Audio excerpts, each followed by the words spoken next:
Is now 3. Good afternoon and welcome. I'm George Beebe. I'm Vice President, Director of Studies at the Center for National Interest. And welcome to this panel discussion entitled, "Can we avoid a collision with Russia over Ukraine?" The past few weeks have been filled with a flurry of diplomatic meetings between the United States, European, and Russian diplomats trying to clarify how we might be able to avoid a confrontation over Ukraine, NATO, and the broader European security architecture. So far, these talks have done little more than highlight the wide gap that exists between the parties on these issues. Russia is now openly threatening to use military technical, as they put it, or even outright military force if no diplomatic resolution can be found. Meanwhile, in the United States and in Europe, a number of people are urging President Biden not to give in to Russian demands. The question we have before us today is a mutually acceptable deal with Russia over the issues possible? And if so, what would it have to include? We have with us two of our country's most eminent experts on dealing with Russia. Rose Gottemoeller is at Stanford University's Freeman Spogli Institute for International Studies. Prior to joining Stanford, she served as Deputy Secretary General of NATO. Before that, as Undersecretary for Arms Control and International Security at the United States Department of State, as Assistant Secretary of State for Arms Control Verification and Compliance, and as Chief U.S. Negotiator of the new Strategic Arms Reduction Treaty. Tom Pickering had an illustrious diplomatic career at the State Department. He rose to the level of number 2 at the State Department as Undersecretary of State for Political Affairs, Undersecretary of State for Political Affairs.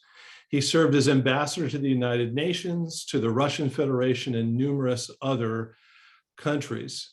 I can't think of two better people than we have today to discuss this question of how do we avoid a head-on collision with Russia in Europe today. So I want to start with a question to our panelists, and then we're going to open this up to questions from the audience. Those of you who are on the live Zoom link can submit questions by clicking on the question and answer icon at the bottom of your screen.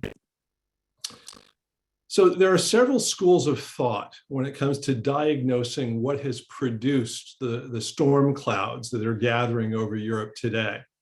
I want to highlight two of them, which are starkly different from each other. One school says that this is about authoritarian Russian revanchism, that it is fundamentally an aggression spearheaded by Vladimir Putin that's aimed at rebuilding the Soviet Empire and destroying any nascent democracies along Russia's periphery. So let's call this school of thought offensive Russia. The second school says that this is really about Russian red lines, about Russia's inability to tolerate the approach of the NATO alliance to Russian borders. It's rooted in a long-standing Russian belief that it had to have a lot of geographic distance between itself and potential attackers. And it's rooted in the long-standing historical and cultural ties between Ukraine and Russia. I think George Kennan, the eminent US diplomat and Russia expert, summed up this perspective, I think, quite well back in the 1990s when he forecast the likely Russian reaction to NATO expansion and said there's going to be a bad reaction from Russia. And then the NATO expanders will say, well, that's what we always told you, that this is how the Russians are. But this perspective is just wrong, he said. So we could call this school defensive Russia. So I want to ask our panelists, where do you come down on this question? Because it seems to me that it matters a lot when we're thinking about what kind of solution might we prescribe for this problem to understand what the nature of the malady is that we're facing today. Rose, would you like to start? I'll give it my best shot, George, and thank you very much for having Tom Pickering and me here today. It's a great honor to be here with the two of you. Well, frankly, I think this is a situation where it's a mixed picture.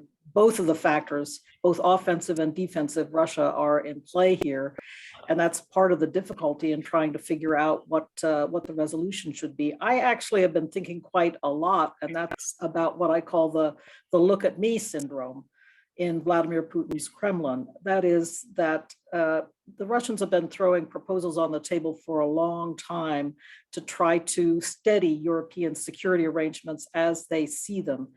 And over time, some of them unreasonable, some of them perhaps more reasonable, but they generally, I think, have not gotten much attention from the NATO alliance, from European partners of NATO. And so Russia has gotten more and more recalcitrant in the existing regimes, stopping its implementation of the CFE regime, the Conventional Forces in Europe Treaty, becoming more and more difficult to deal with in the Organization for Security and Cooperation in Europe. So I think there's partially here a temper tantrum effect as well. Look at me. We have been asking you to fix this problem now for a long time.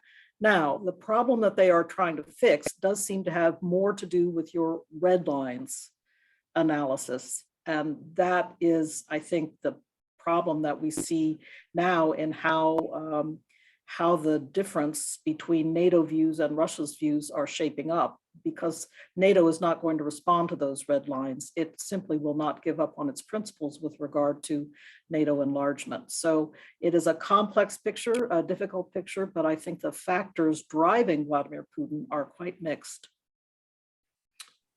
Thanks, Rose. And I'll have to say I'm quite sympathetic to your analysis that this is really a mix of offense and defense. I took the same position in a book I wrote about the potential for a clash with Russia a couple of years ago, where I said really both schools of thought have some legitimate points in all of this. Tom, your connection, I think, is a little unstable, so you may have to be coming to us by audio only, but what are your thoughts on this? Thank you, George, and thank you, Rose, and it's a pleasure to be here with both of you. And much of what Rose had to say, I agree with. I think there is always a tendency to split the difference in trying and contested situations, but in this particular situation, it does make a difference.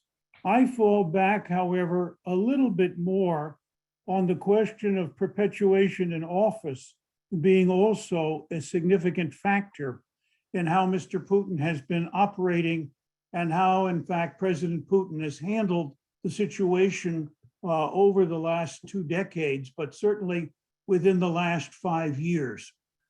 This is not strange in many ways through a combination of careful management, a certain amount of legerdemain, and a certain amount of what we can call explicit corruption.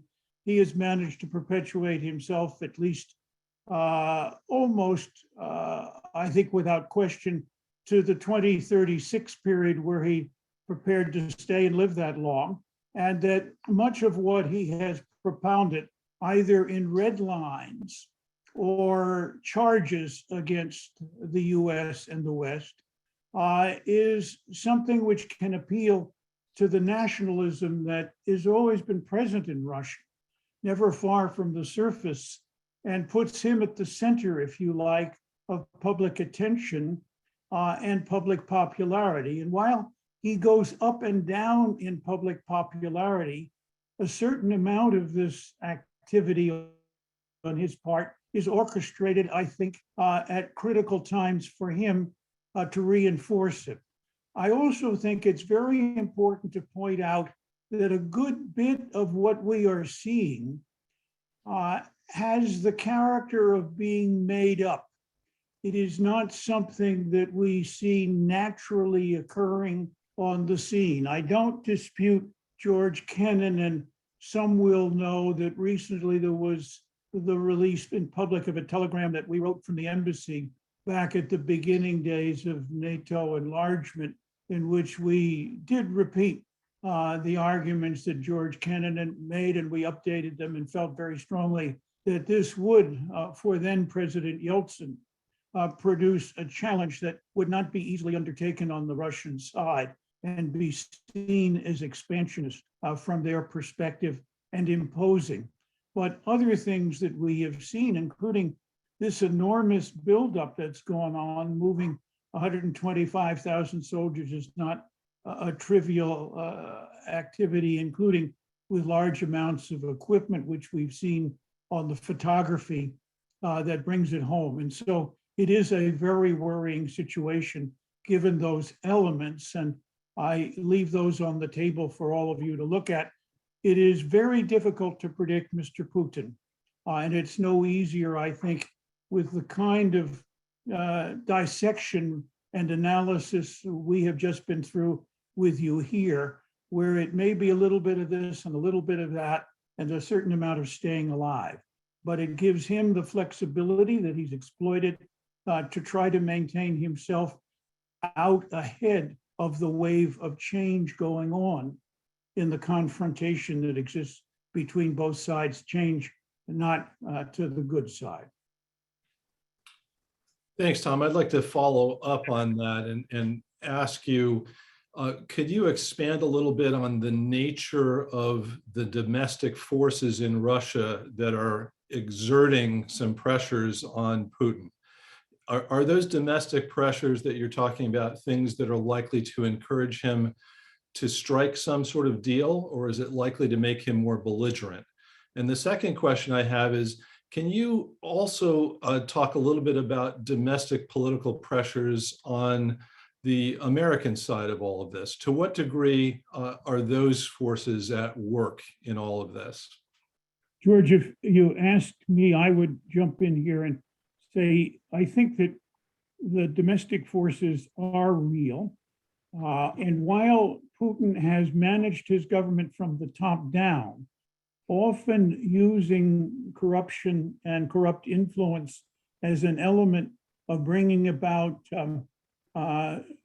subservience, may be too strong a word, but certainly clear adherence to his line and his direction, both from the people who serve his interests close to him in the Kremlin on the one hand, and secondly, what we have come to call the oligarchic community, those who have made a lot of money or stand to make a lot of money out of the association they have with the Russian government. The opposition seems to be more in the streets. The people who have picked up on Mr. Navalny's opposition and his articulation of that opposition, people who have from time to time demonstrated in the streets, and not exclusively in Moscow, but across the country as a whole. And these are the kinds of things that worry him. I think that in some ways, while it is not an absolute replication in the United States of Russian opposition, if I can put it this way, to what is going on around them, we in the United States have had a long tendency that I have put down as a willingness to play Saturday afternoon football against your traditional rival whenever it comes to an enemy or a putative enemy or an opponent looking like they were entering a tough period in the game. And we have, as a result, found that flexibility, agility, the ability to be patient and work out diplomatic solutions is seen in many ways as pure capitulation and appeasement. And there is no American leader, particularly among those in the Democratic Party, who is not aware of this, who is not aware of the fact that the Democratic Party has been heavily criticized in the past and carries that burden on its back, and seemingly as a result is much more sensitive to those criticisms even before they appear, in its willingness to state positions and thoughts and ideas that make the necessary diplomatic solution to these problems harder to obtain and harder to attain as we go down the road here. And I think that that's a difficulty. With respect to Russia, Putin has, I think, enough serious control that he can make deals, as long as he can portray those deals as significantly in Russia's interest to his own people. And since he monopolizes a good bit, but not all, of the airways, that is something that his information operations at home can help him to move. And so I would say that's a potential bright spot, but I see very little in the way of hints of that happening. I do see keeping open the lines of communications, the phone calls, some of the meetings that we have had, which have gone on a long time and have not produced instant results. And you mentioned that, George. We should never expect diplomatic meetings on very difficult issues to resolve in one session all of the serious problems that have to be dealt with. That takes a long time, a lot of patience, and a lot of hard work, as Rose knows better than anyone on this call. Maybe just a couple points from me, George. Interesting to watch today some reporting appearing out of Russia about social media and what's cooking on social media in Russia, as more and more parents, mothers, fathers, family members express concerns about their sons going off to fight potentially in this this invasion of Ukraine. They don't want to fight Ukrainians. They don't want their kids coming back in zinc coffins. And so there's a kind of interesting upwelling of concern on social media. I'm not saying that this is going to be an immediate influence on Putin's decision-making. For one thing, we know he doesn't care much about social media, although his misinformation teams are very good at exploiting it, but he doesn't seem to care much about it. But I will just recollect for all of us the zinc coffins and the Afghan invasion of the Soviet Union. And from the mid-1980s on, with the mothers groups beginning to organize and so forth, that did have an influence first on the Soviet withdrawal from Afghanistan in 1989, but eventually on the breakup of the Soviet Union. So I do think, recollecting that history, that Putin needs to be a little bit concerned about public opinion and young boys coming back in zinc coffins. That's the first point I wanted to make. The second point I'd like to make is related to the US body politic and what's going on here.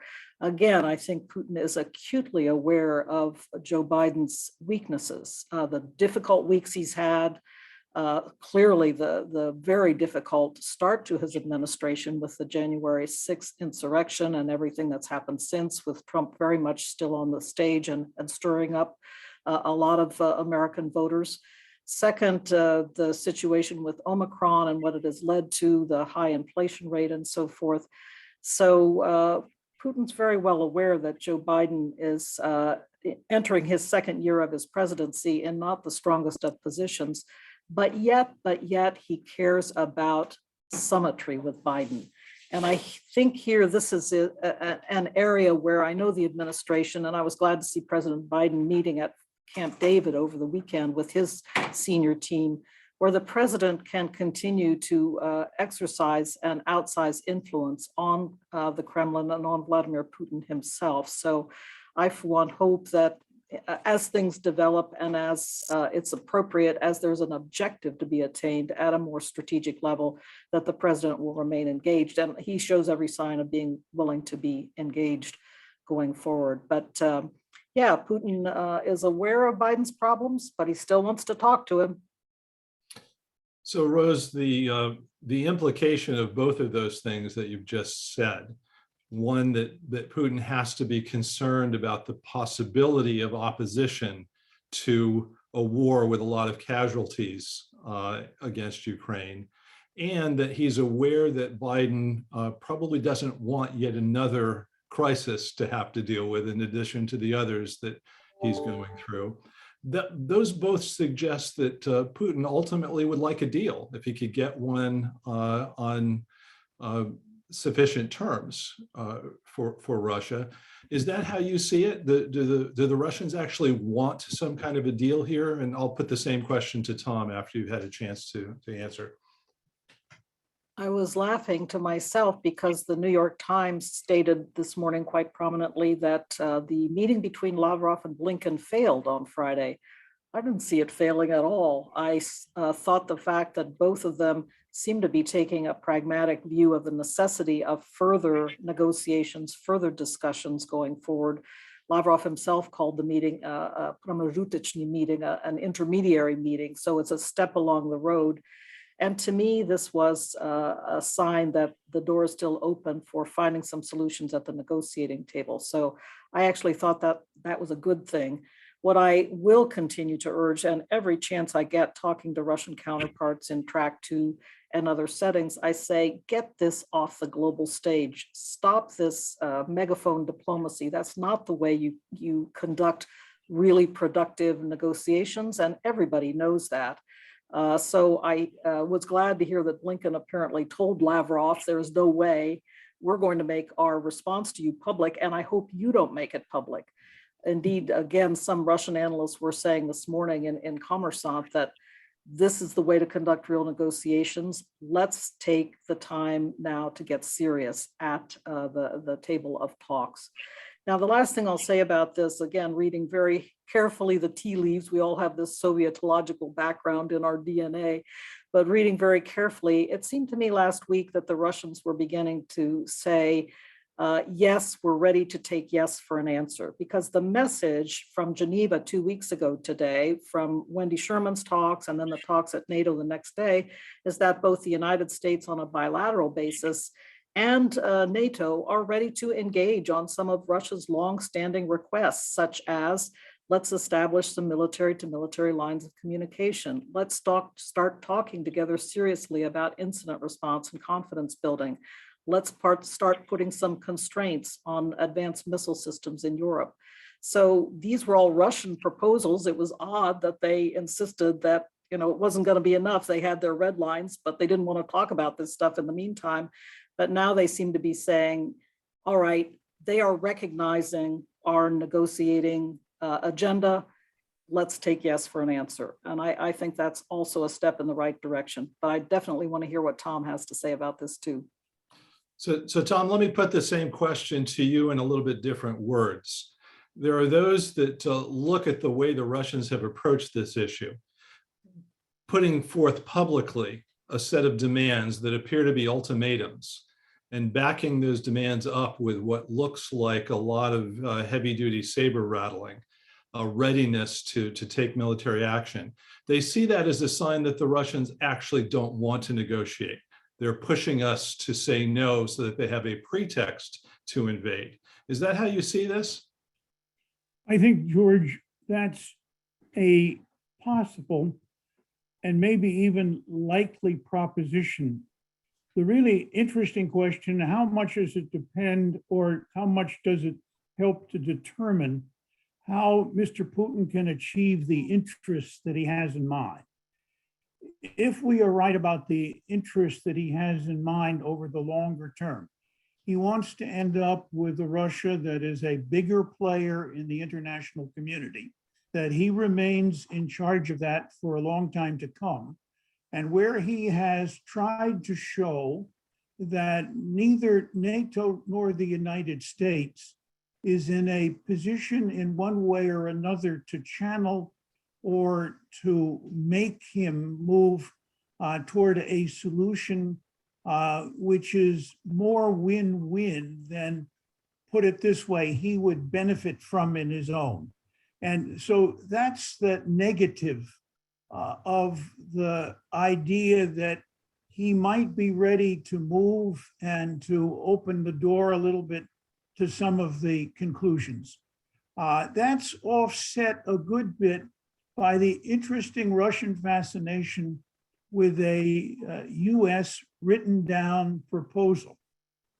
If I were a diplomat and I were dealing with the Russians, my view would be I would want my proposal on the table first, and that's what they've done.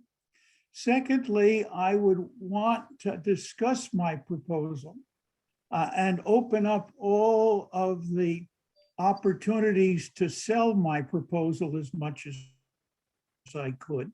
And I would think that the trajectory for a written proposal would not be in my interest until we had reached the point where I could begin to select out things that we could both put on the table in writing as agreements to move the question forward. We're a long way from that, but it is not impossible in my view that that could be and might be a direction to move. And one can think of obviously a lot of things. The principal question here is what leverage will we use to offset what Mr. Putin has already put on the table or put before us on the border between Russia and Ukraine? And how can we make that work? And how far down that road will we be prepared to go, both to avoid what I would call the kind of threat trap where you get yourself in a position where you have to use either military force in a very demonstrative way or back away. And diplomacy is always keeping the door open to avoiding getting involved in your own homemade trap in that direction. But it is necessary, once you get moving down that road, to begin to put things on the table, both in the form of carrots and sticks. This takes me to the final point, both in your earlier discussion on where you have, in fact, articulated the view, which I think is very wise, that the more these discussions can be handled in a quiet, diplomatic way, with very few people involved. Now, in the past, negotiators with Russia and in other circumstances have used back channels to convey views and to settle questions. I don't know how comfortable this administration would be with that, but that at least opens one set of possibilities. And there have been, up until now, a number of people put forward to represent the United States at the various levels and in the various segments of the discussion so far. None of those seems to be a typical back channel, but some of them could be converted toward that or made useful in that direction. The second question is, what is it that you're prepared to negotiate? And Rose mentioned a number of military measures. In my own view, those are important. I would also look at the question, not on the political side, which presents the hardest, and the security side, the hardest of the measures that's out there, but perhaps on the economic side. There are some who thought that the natural position of Ukraine geoeconomically was a bridge country. Could some really smart economists from both sides figure out how Ukraine could have a strong relationship economically in trade and investment and in cooperation with both the EU and with Putin's sphere, which is much smaller that he has worked out for himself. Ukraine, of course, was configured under the Soviets. Some of that still remains as a major manufacturing hub within the Soviet system.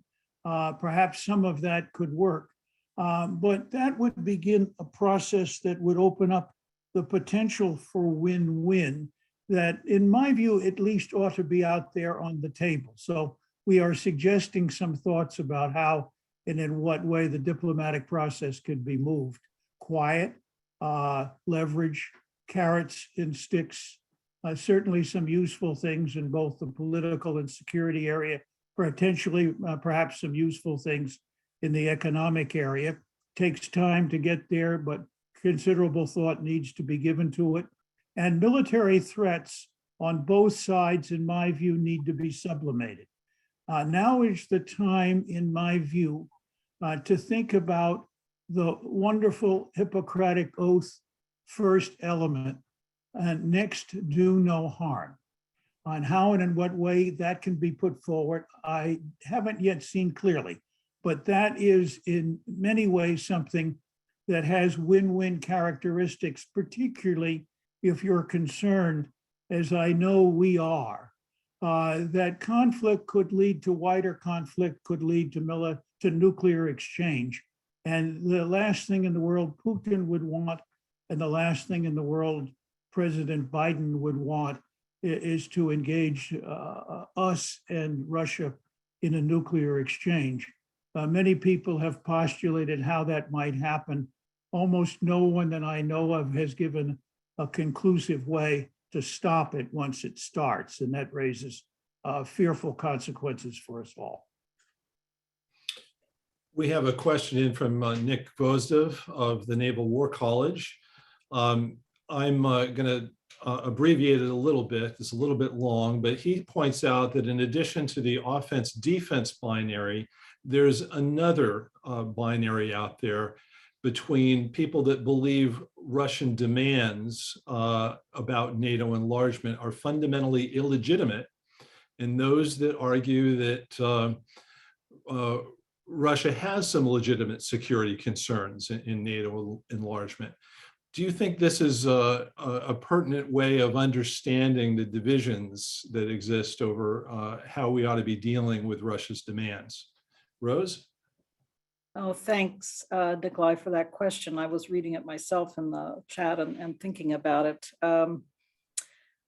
I do think, and I've been puzzling about this, I do think that we have, along with the history that the Russians love to cite about how they believe they were made some promises about no NATO enlargement. I do remember a period of about 20 years when Russia was working quite steadily with an enlarging NATO in the context not only of the NATO-Russia Founding Act, but also of the so-called Rome Declaration of 2002 that set up the NATO-Russia Council and set up a whole panoply of very useful joint projects. I remember a time when we were working together to ensure, for example, should there be accidents involving weapons of mass destruction, like a chemical agent spill in some facility somewhere or something, that we could work together to mitigate the risks from that to the surrounding country and to address such problems together. But we were also doing big projects to place roadblocks in the way of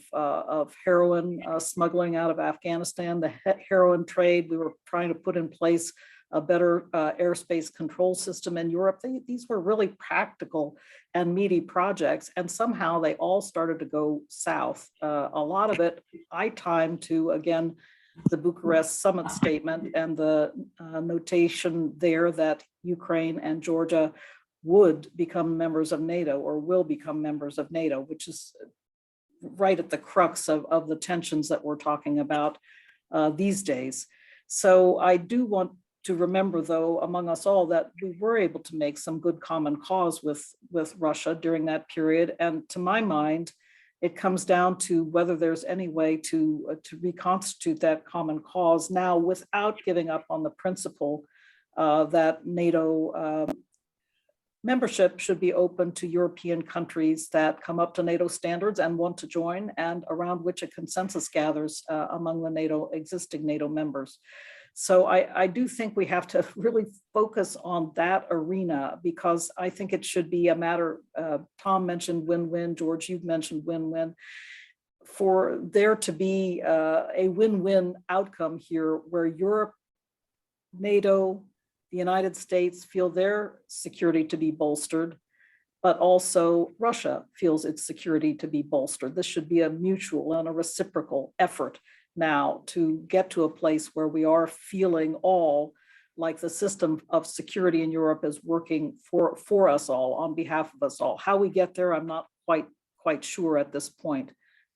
But one thing I've been thinking about may be possible. We can't give the Russians a guarantee, a legally binding guarantee, that NATO is not going to enlarge in future. But I think we could be thinking about ways to ensure that there are no surprises in that process, and that Russia has plenty of warning as a process of enlargement unfolds. And leave us not forget that the process of enlargement remains open to other NATO powers or to other European powers who may wish to join NATO in future. And Russian behavior, frankly, lately has led countries such as Finland, who have long been comfortable living in the neighborhood of Russia, to suddenly think again, that they may need to pursue NATO membership.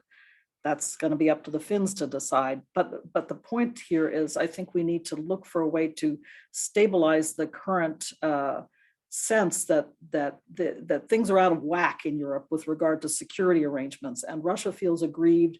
NATO certainly feels threatened and endangered. How do we get back to a mutual and a reciprocal view of the system of security in Europe? And then how do we sustain it? How do we maintain it over time through cooperative efforts? We have a question from Graham Allison of Harvard University. It's a two-part question. The first is, why now? Why did Putin start to move forces around and put these demands on the table now? This is a departure from what he's done in the past. What has changed that can account for Russia's recent actions? The second part of this is that Putin would say the US and Ukraine's NATO into Ukraine. In other words, Ukraine doesn't actually join the NATO alliance as a member, but NATO military cooperation facilities, arms, advisors go into Ukraine, is not acceptable to him, and that he has the power to command respect for this particular concern. So to the extent that this is a major factor, success in reaching a negotiated solution would require constraints on US, NATO, Ukraine actions as the price of reaching a deal. How do you see these? Why now? And would the United States, NATO, and Ukraine have to undertake some kinds of constraints on what they agree they won't do in order to find a solution here? Tom, if I may, I'll just leap in real quickly because I just wanted to make one remark and then I'll turn it over to you. Part of the why now, I think, Graham, has to do with, well, it's really, we're talking about multiple factors in every question here, but it has to do with the fact that I think Putin feels like his position is consolidated now. As George mentioned, he can remain as president under the Russian Constitution until 2036. And so his position has been consolidated, but what he does not see is any kind of stability regarding, as he would perceive it, the favorable Ukrainian relationship with Russia. In fact, he sees Ukrainian fleeing in the other direction with more and more cooperation with NATO, with better partnership with NATO, and with also better relationship with the EU. So Ukraine has now been independent for 30 years. A lot has happened there to, in fact, bolster and strengthen Ukrainian nationalism. It's just not the same country it was when it was a former Soviet republic of the period in the 1990s. It is much different, and it has definitely turned its sights to the West. So I think that is part of the why now question. It's kind of, well, this might be the last opportunity or Ukraine is lost forever. Tom? Yes, I think you're right, but I would add a couple of other things to that. On the negative side from Putin's view is that he hasn't succeeded very well yet in creating the spheres of influence that he would like to have, presumably exclusive or nearly exclusive authority over the borderlands that were part of the larger Soviet Union, particularly in the Caucasus and in Central Asia, and perhaps further to the West in Europe itself. Secondly, I think he believes and sees the US as having entered a weakening phase. He might want to take that back to the Obama administration and before.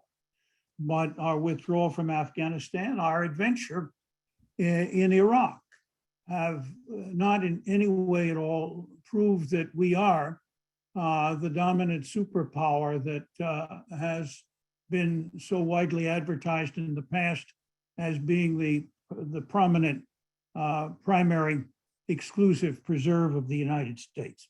He sees on the horizon a new state arising in China, with whom he has worked hard to cultivate good relations. And those of us who watch that carefully know and understand that that will not be perfectly symmetrical, if I could phrase it that way, certainly for a long time to come.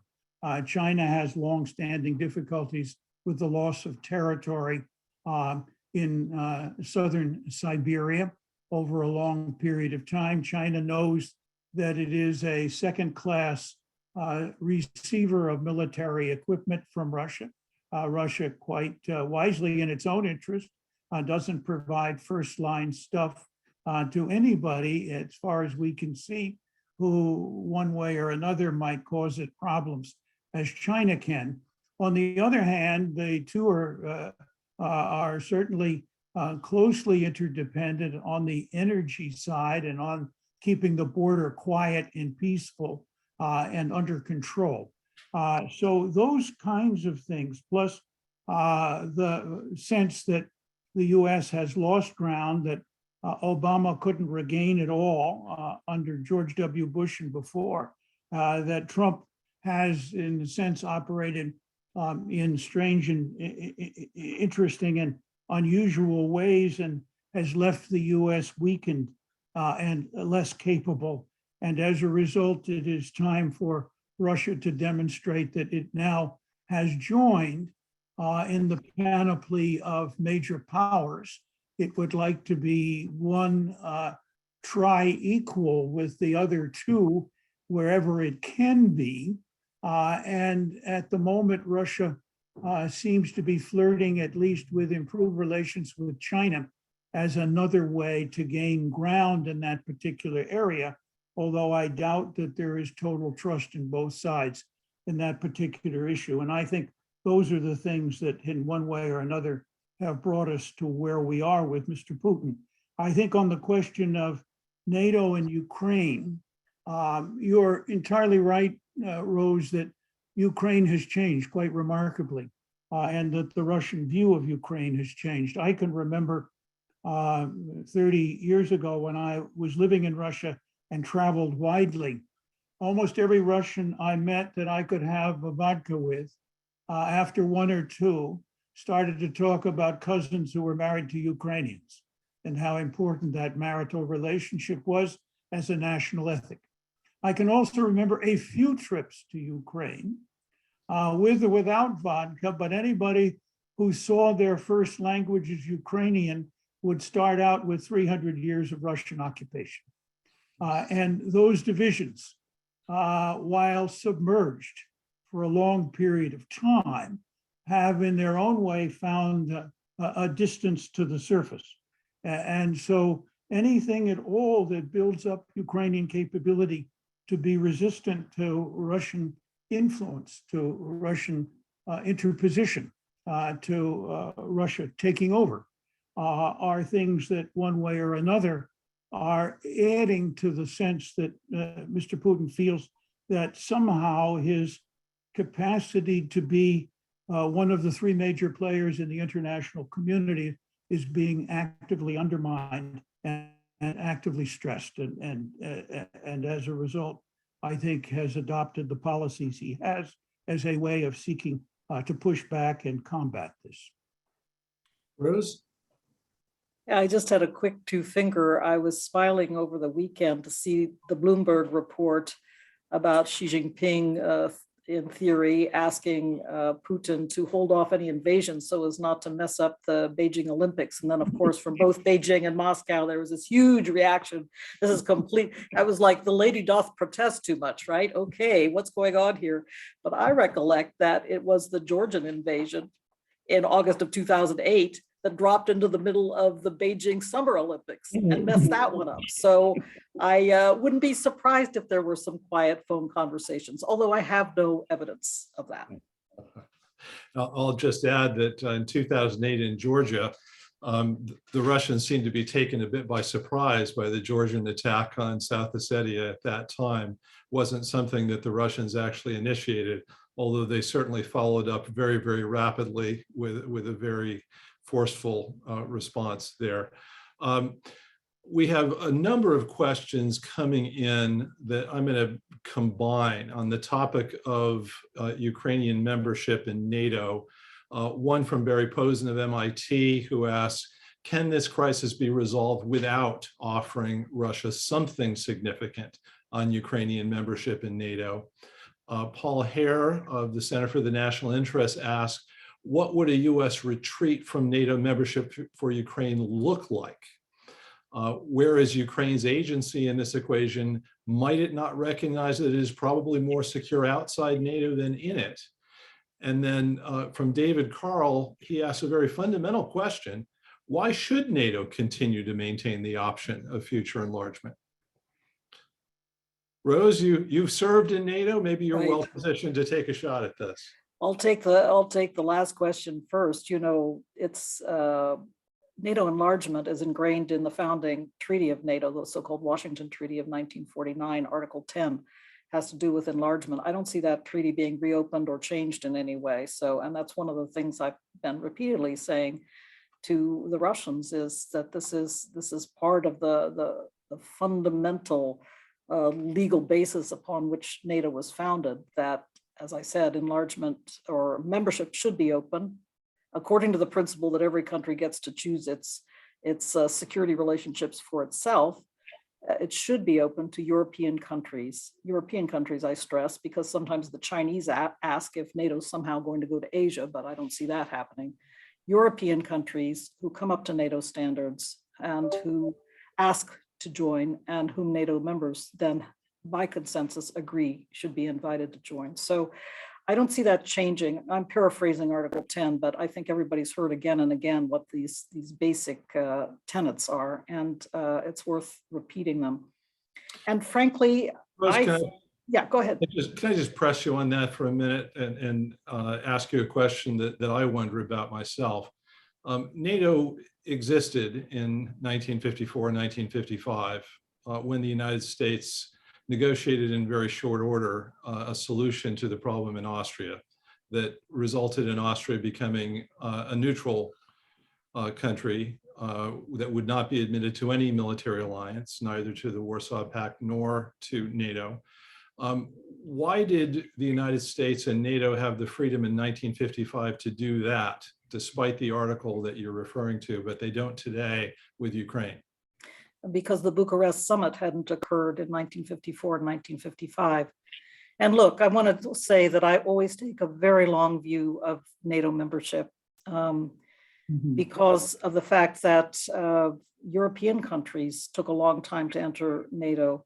It took Spain a good long time, 30 plus years after NATO's founding, to enter into NATO because of the Franco dictatorship.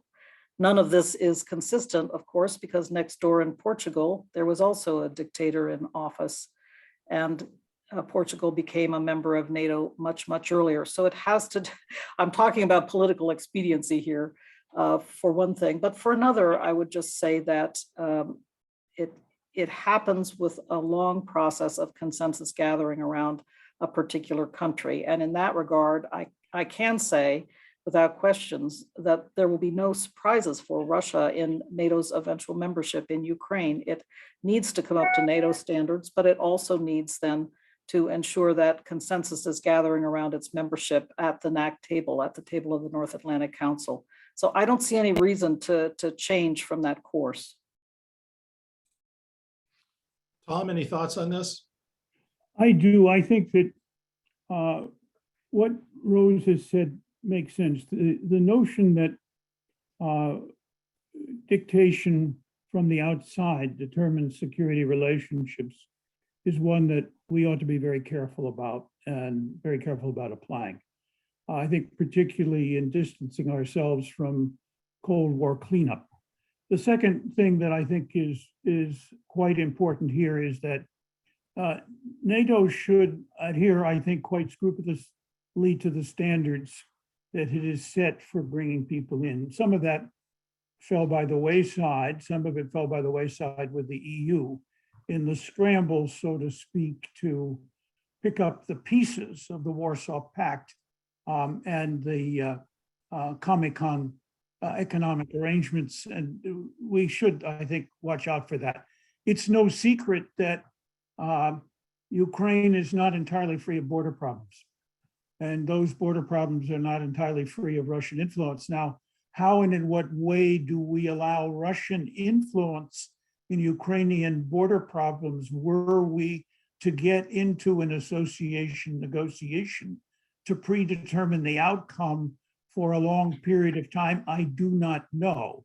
But I have a feeling that some NATO members are attached to the notion that Ukraine, if it comes in, has to come in a way that's free and clear, if I can put it that way, and not encumbered by these kinds of difficulties.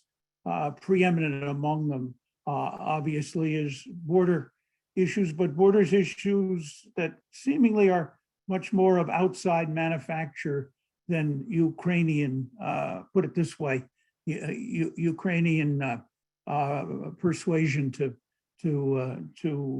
have an ambition beyond what were their Soviet borders that seem to have been comfortable with everybody in 1991. So that has to be looked at as well. I think the very interesting question is there a natural evolution to the question of NATO enlargement? And if so, how much should that natural evolution in one way or another govern countries like Ukraine or even Georgia, which is some further distance away, if one can put it that way, and not contiguous in the way that Ukraine is? Or should we, in effect, let the Ukrainians decide, as they should, in a situation where we take our hands off? One only has to note that in the polling data preceding the crisis that began with Ukraine a decade or so ago, Ukrainian public interest seemingly was low in interest in NATO. One comes up with figures in the mid 30%. I don't know how good those were or how true they were, but they seem to be things that were pretty widely accepted. Now with Mr. Putin, one could only imagine that 80% of the Ukrainian population in one way or another might be persuaded in that direction, even considerable numbers who count Russian as their first language.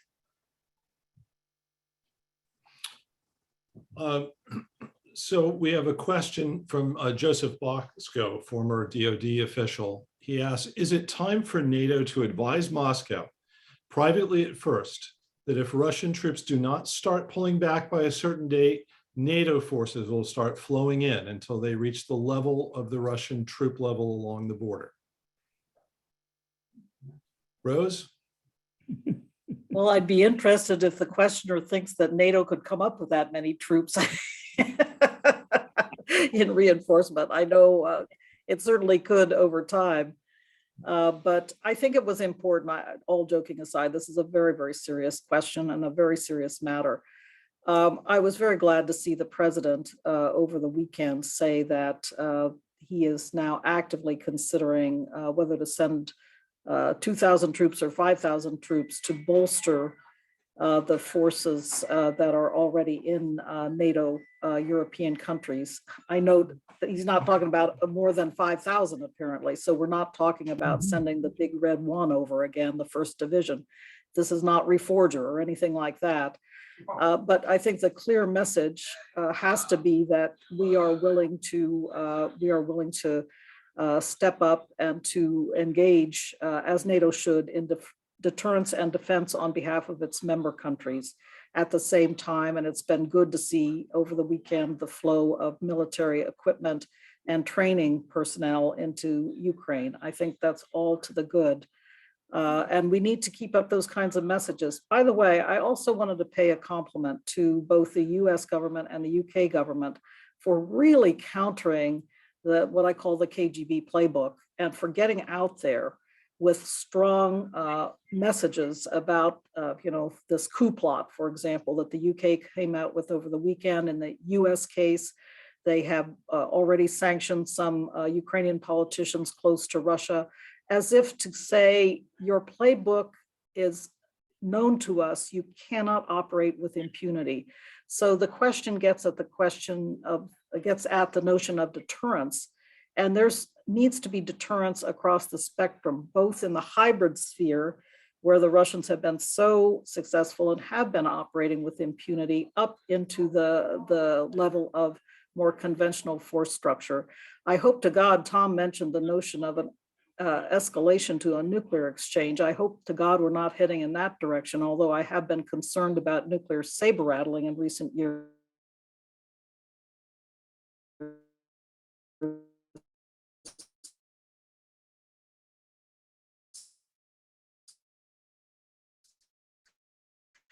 Space, if necessary in the nuclear space, we will. But I think that's where the emphasis needs to be right now.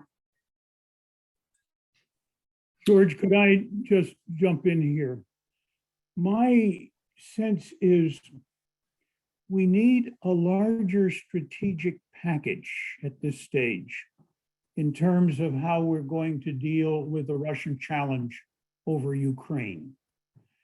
And upping troop strength in nearby countries has its own, put it this way, mode of conveying a signal. The problem that I worry about is that signal strong enough and significant enough to act as a real deterrent, particularly regarding the fact that one can go back over the history of the Cold War with the Soviet Union.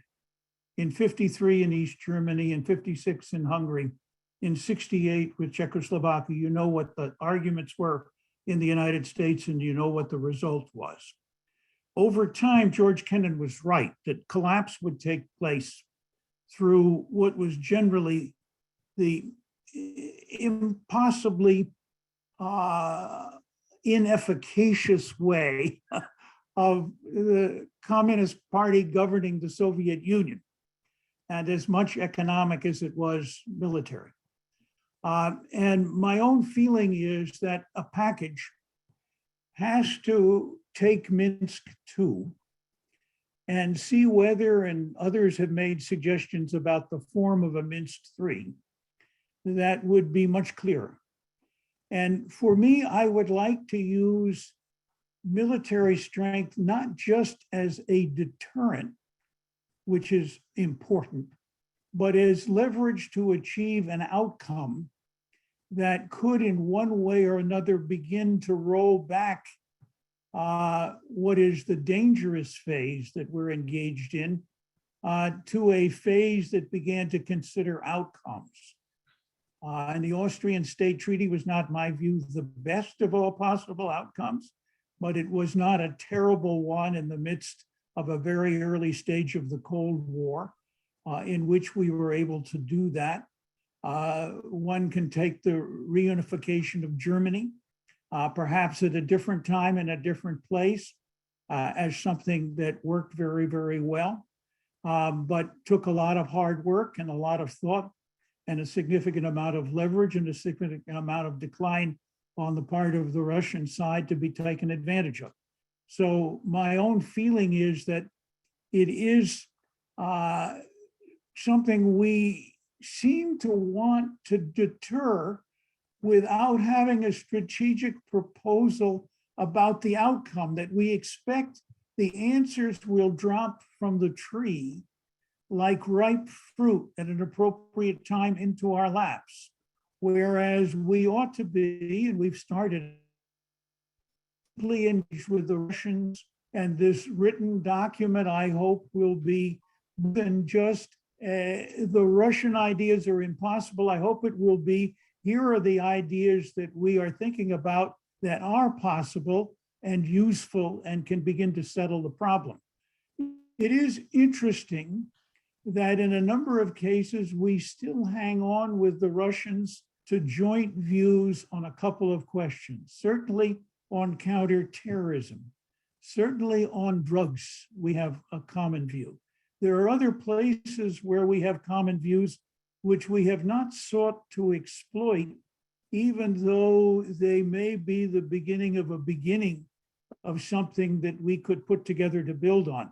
And so my thoughts turn in that direction as much as they turn in putting down pure deterrent questions.